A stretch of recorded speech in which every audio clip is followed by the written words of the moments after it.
Nos ados ont vu tous les Miyazaki, ils rêvent qu'on les emmène au Japon. Alors je vous donne rendez-vous au musée Ghibli à Tokyo, où vous serez transportés dans l'imaginaire du studio. Incroyable. Mon mari, lui, rêve de s'immerger à fond dans la culture nippone. Après un cours de dessin manga avec un artiste, je vous propose d'assister à une cérémonie du thé. Waouh. Et pour une expérience unique jusqu'au soleil levant, je vous ai réservé une nuit dans un joli ryokan avec un dîner traditionnel. Je nous y vois déjà. Avec Marco Vasco, ne rêvez plus, vivez votre voyage l'esprit libre. Au rendez-vous sur marcovasco.fr pour imaginer votre prochain voyage sur mesure. Les podcasts du Figaro. Prêt pour le décollage. Pour beaucoup, les vacances, c'est synonyme de repos et liberté. Et quoi de mieux qu'un petit road trip à l'étranger ? Savourer les paysages américains de la route 66 ou ceux, plus pittoresques, de la route 62 en Afrique du Sud. Mais avant de vivre un joli voyage, cheveux au vent et lunettes vissées sur le nez, passage par la case administration. On le sait, louer une voiture peut s'avérer un vrai casse-tête en vacances, surtout quand on n'a pas le permis adapté. Et oui, pour voyager dans certains pays, mieux vaut se doter d'un PCI, un permis de conduire international. Mais c'est quoi exactement ce PCI ?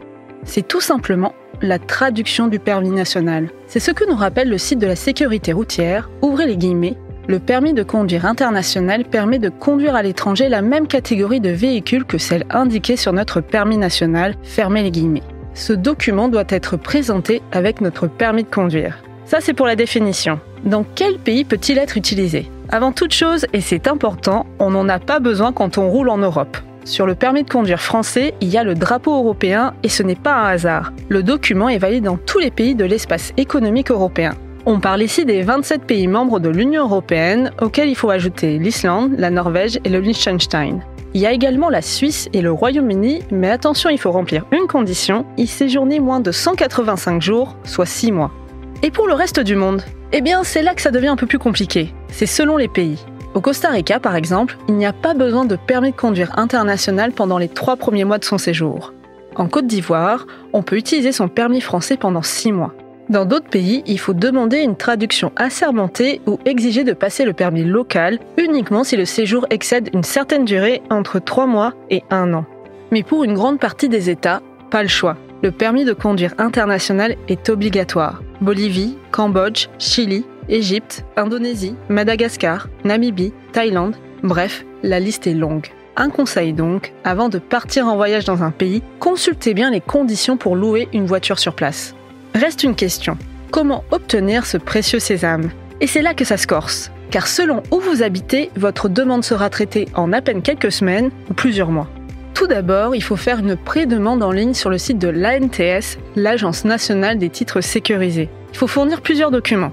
Un justificatif d'identité, un justificatif de domicile de moins de 6 mois et une copie du permis de conduire. Une fois la pré-demande effectuée, il faut envoyer par courrier et dans un délai de 15 jours ces autres documents. L'attestation de dépôt de demande en ligne, une photo d'identité de moins de 6 mois et une enveloppe affranchie à votre adresse. Si vous habitez Paris, il faut s'adresser à la préfecture de police. Les délais sont généralement courts, environ 1 mois. Mais ça, c'est une particularité de la capitale. Car pour le reste de la France, à savoir la banlieue parisienne et la province, un seul et même interlocuteur, le CERT de Cherbourg, autrement dit le Centre d'expertise et de ressources au titre.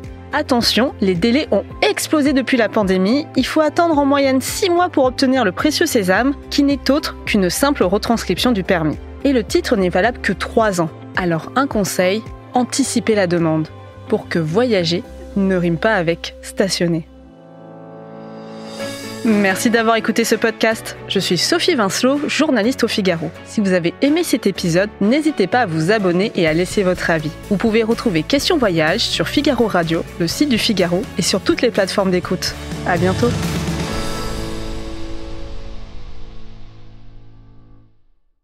Nos ados ont vu tous les Miyazaki, ils rêvent qu'on les emmène au Japon. Alors je vous donne rendez-vous au musée Ghibli à Tokyo, où vous serez transportés dans l'imaginaire du studio. Incroyable. Mon mari, lui, rêve de s'immerger à fond dans la culture nippone. Après un cours de dessin manga avec un artiste, je vous propose d'assister à une cérémonie du thé. Waouh. Et pour une expérience unique jusqu'au soleil levant, je vous ai réservé une nuit dans un joli ryokan avec un dîner traditionnel.